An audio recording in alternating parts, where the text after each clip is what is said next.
check. Hey, hey, 1, 2. Check. Hey, 1, 2. Check. Hey, 1, 2. Hey, check. Hey, 1, 2. Hey, 1, 2. Check. Hey, 1, 2.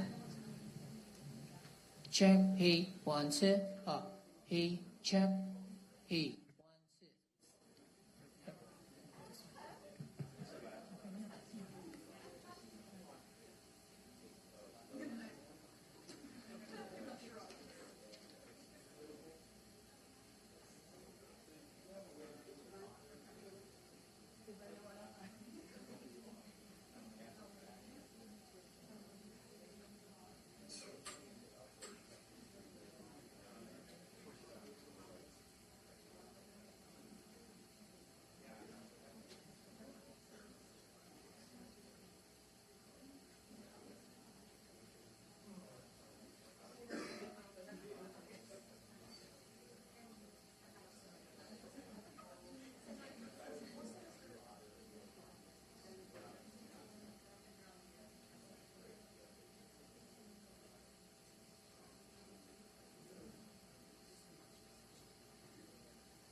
afternoon.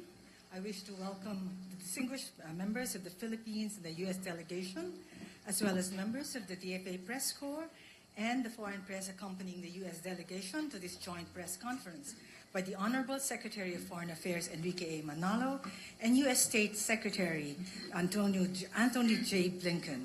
We will first hear from Secretary Manalo, after which Secretary Blinken will deliver his remarks.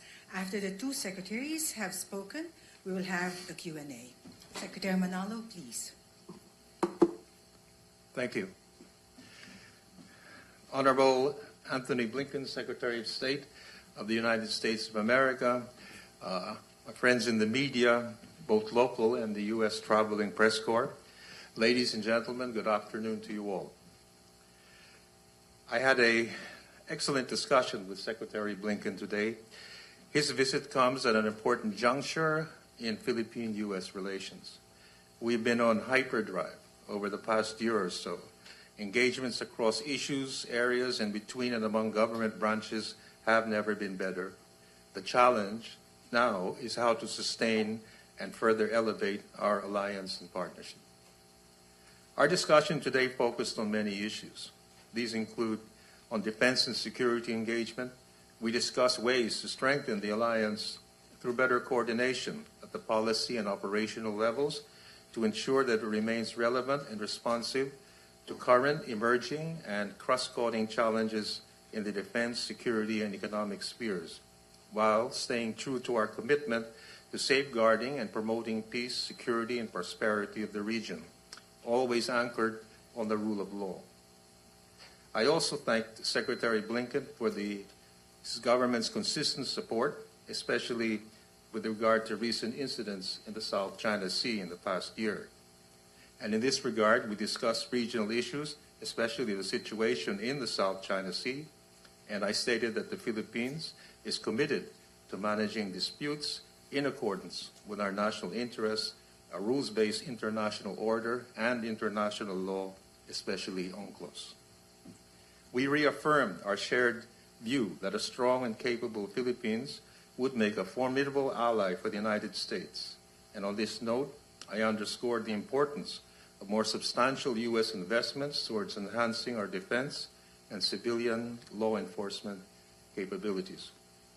We also discussed avenues for harnessing our partnership through collaboration with other like-minded partners, particularly in the framework of the budding Philippine-U.S.-Japan Trilateral cooperation.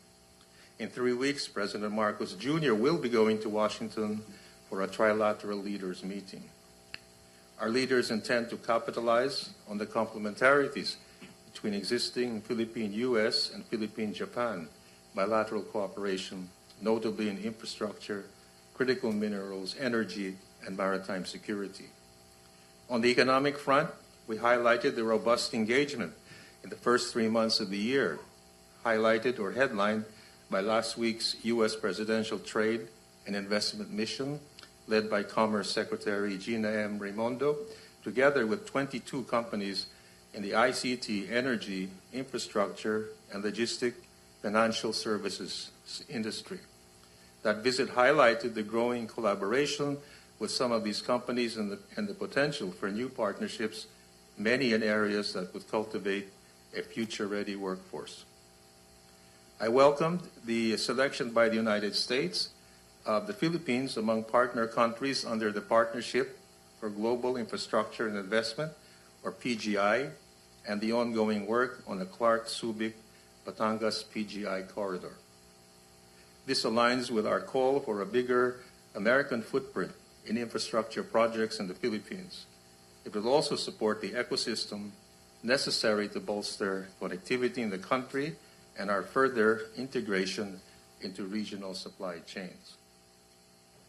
We have our work cut out for us, but I'm confident that we will deliver on our respective countries' and leaders' commitments to giving our people the better life and future they all deserve, marked by peace and stability in the region, a thriving and resilient economy, and an empowered community. I would like to take this opportunity to thank Secretary Blinken for his visit and for visiting us here in the Philippines. Thank you. Thank you, Secretary Manalo. Secretary Blinken, you have the floor. Thank you very much.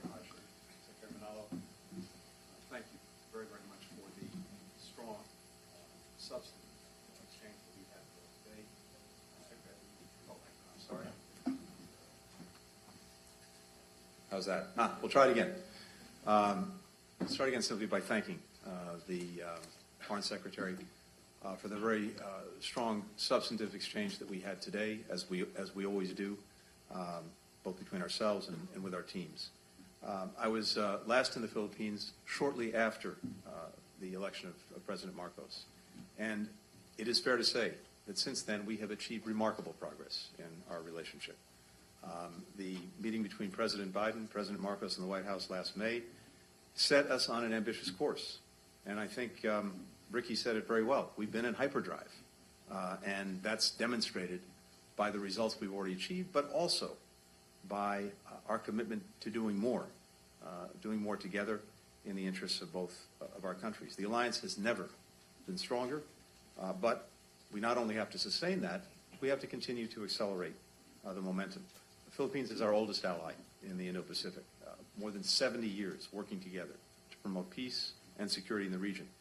The EDCA expansion is strengthening that further, creating new locations for access to work together on humanitarian assistance, on disaster relief, including, for example, relief after the recent typhoons, and as well as creating greater interoperability, modernizing our military with real and important benefits for local communities.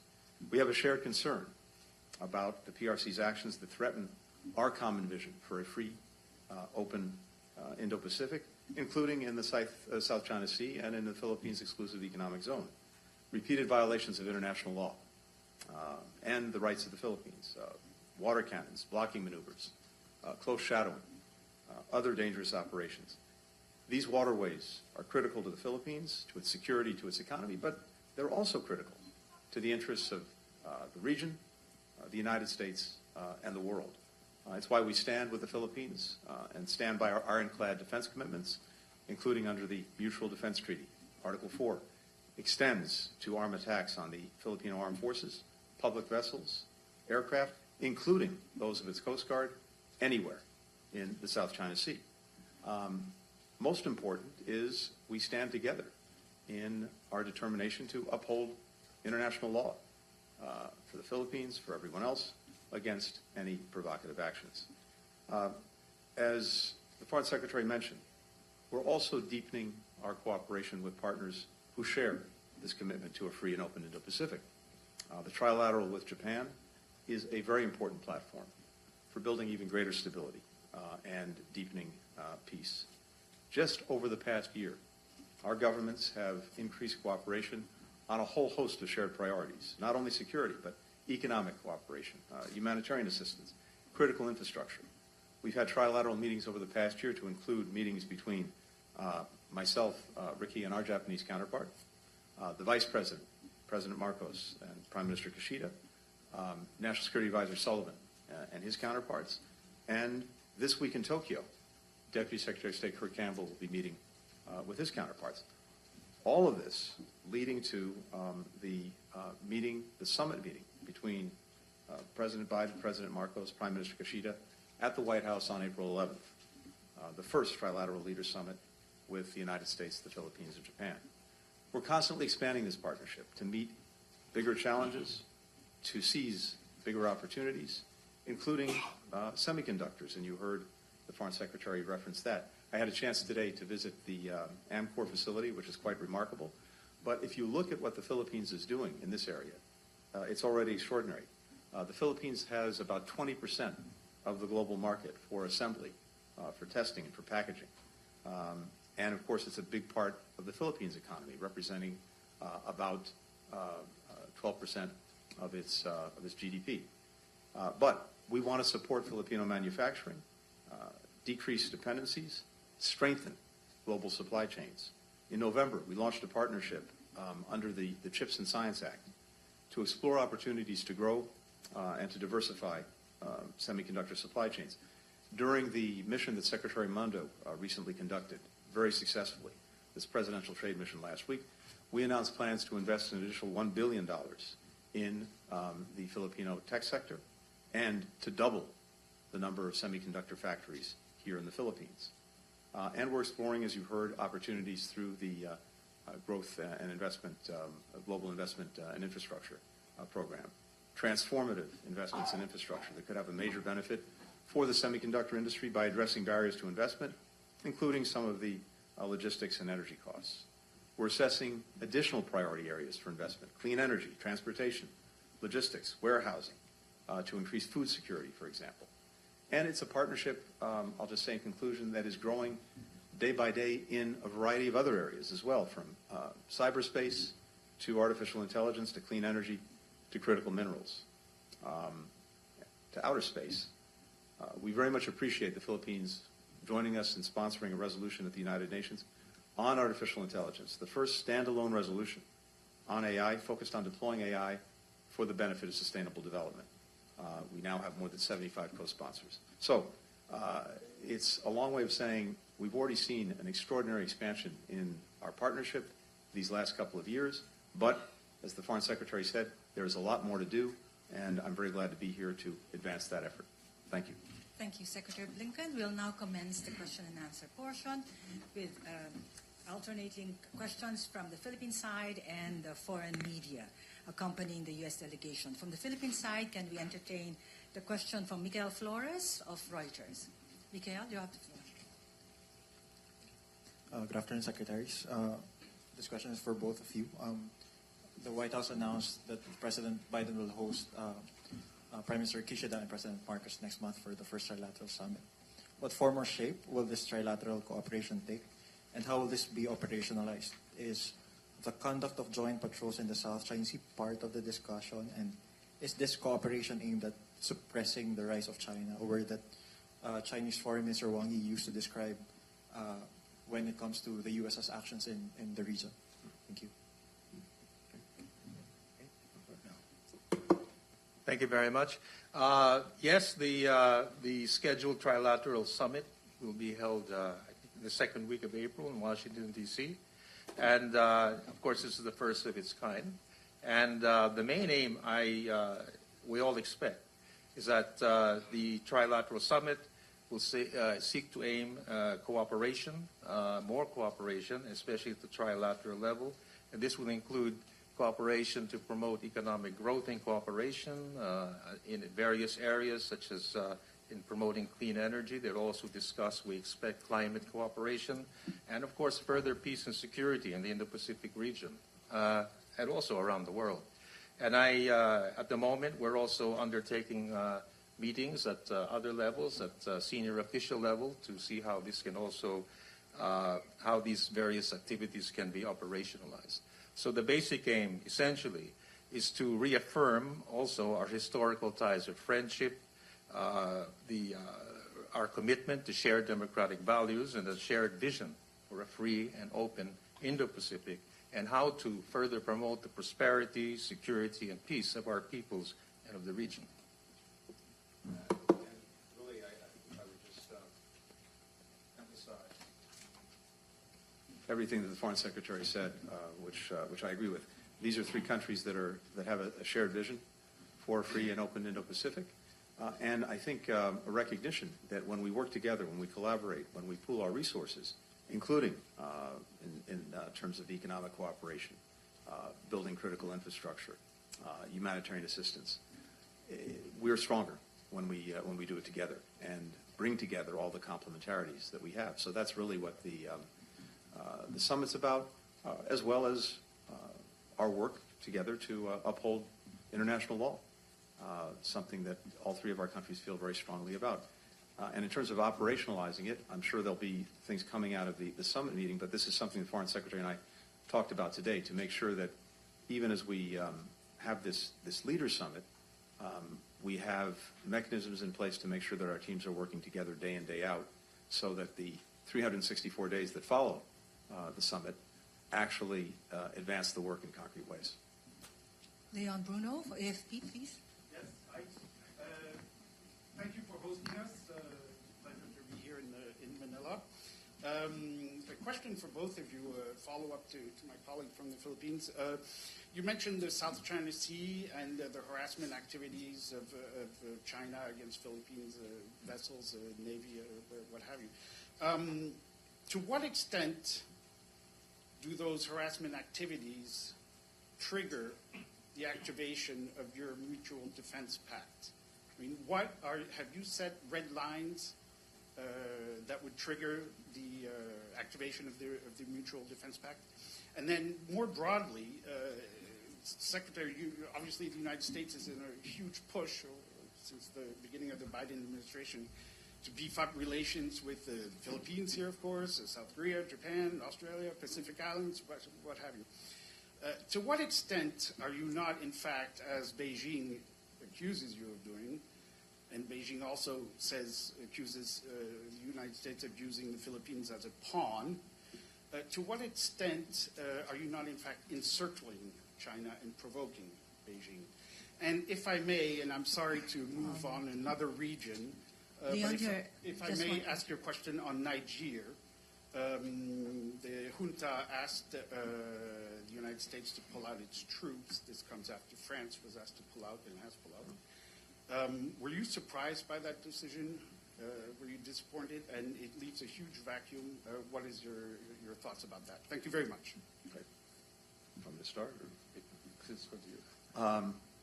So with, Leon, thank you. With regard to the Mutual Defense Treaty, I'll simply repeat what I said. We stand behind it. We have an ironclad commitment to it and to the Philippines.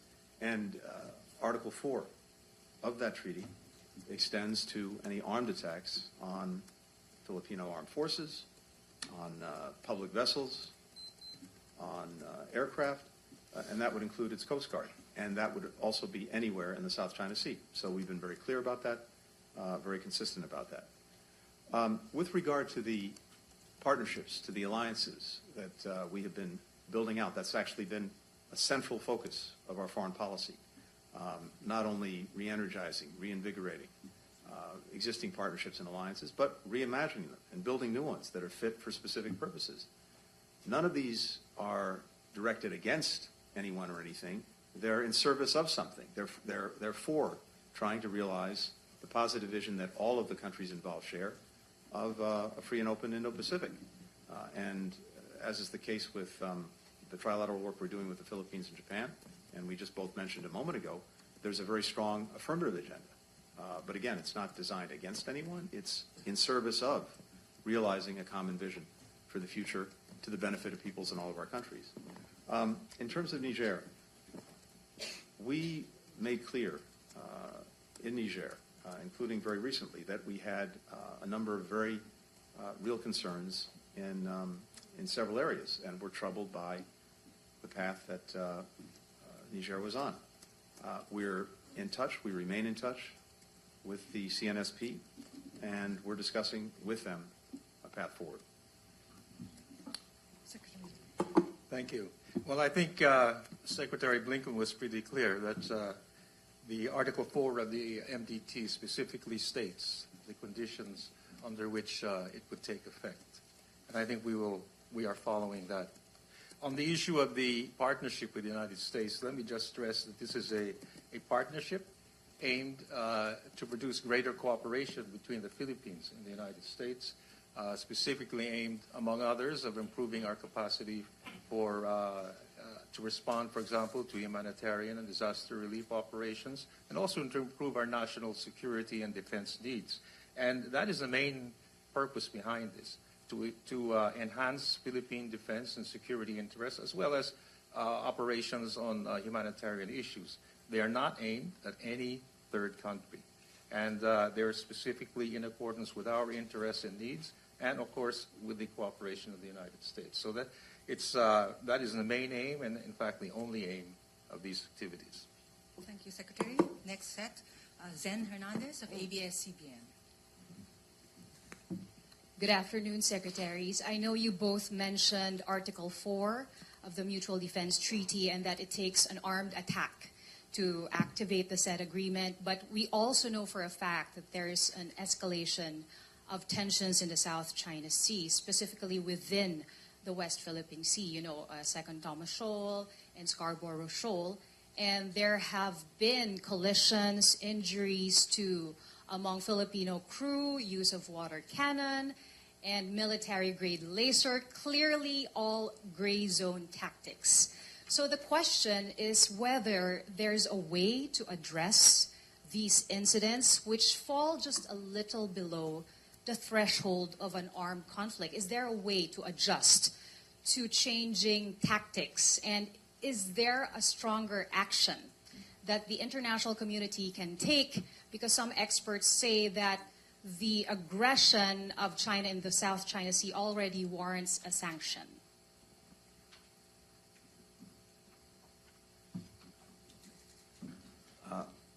Let me say a few things to that.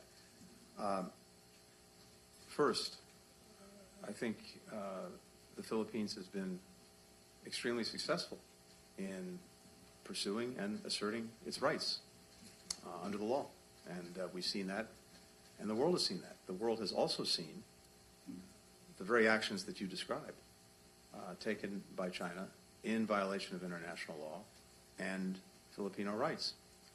And the very visibility of those actions, I think, has provoked from a number of other countries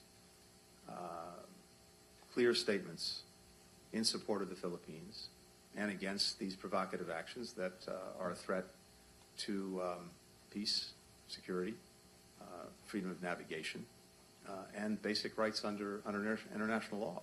So in and of itself, I think the actions that China's undertaken have produced a reaction, not just from the Philippines, but from a number of other countries. In terms of what we're doing, we're engaged in intense diplomacy, as is the Philippines, so that countries come together, or even individually, to reaffirm international law, to reaffirm the rights that everyone is entitled to. That's important. Second, we have, for many years, made major investments in the capacity of the Philippines. Those investments continue, both in its maritime capacity, but also more broadly in its economic capacity, because its economic strength and resilience is probably the most important factor in determining its long-term security. And I just described some of the things that we're looking at doing to carry that forward in even more effective ways. So I think the response really has been and continues to be a comprehensive one, so that the Philippines can be in the strongest possible position to affirm its rights, as it has been doing, and properly so. Yes, in response to your query, I have to repeat that the Philippines has always maintained the policy of addressing any disputes and managing them through diplomatic means and through peaceful means, and we are still committed to that. But when we do so, it is in accordance with our national interests, our sovereign rights, and firmly based on the rule of international law, including maritime law, and more specifically the UNCLOS. And I think we've gotten a lot of support from countries, most especially the United States, in the approach that we have been taking, and we appreciate that very much. At the same time, I think Secretary Blinken already mentioned ways in which we are getting support, and we hope to get continuing support, and that is through economic cooperation, through various means, not only through trade and investment in newer areas such as renewable energy, through climate action, and other similar areas such as infrastructure. But I think this only helps strengthen economic security of the Philippines and our economic resilience. At the same time, cooperation on defense and security measures will also help us enhance our security. So I think all of these work together to provide an appropriate way of addressing our security challenges in our region. Thank you, Secretaries. Tom Bateman, BBC. Thank you very much. Good afternoon, and thank you for hosting us, Mr. Foreign Secretary. Mr. Secretary, if I could start, you've announced this afternoon you're going to travel to the Middle East after being here. That's your 6th trip to the region.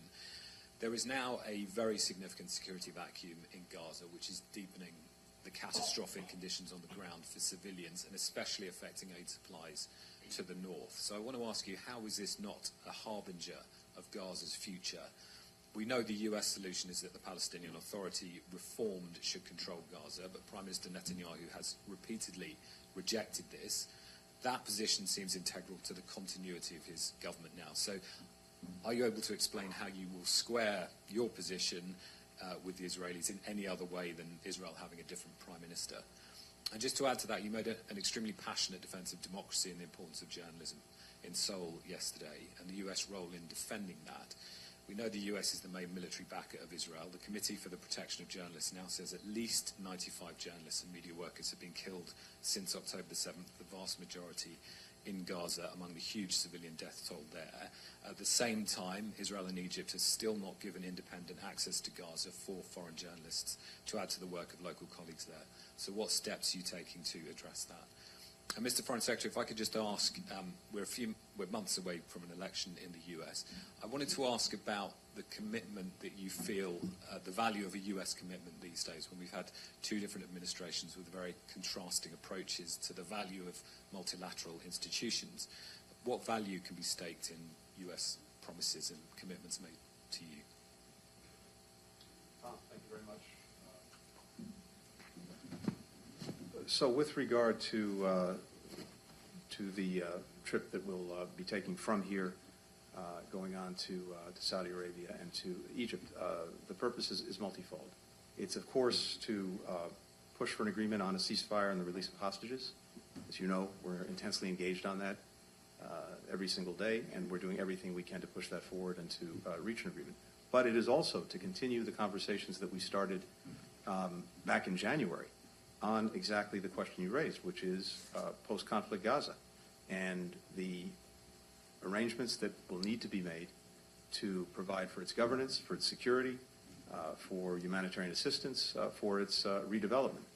We've been doing a lot of work since January, particularly with our Arab partners, and we'll be pursuing those conversations, as well as discussing what is the right architecture for lasting regional peace.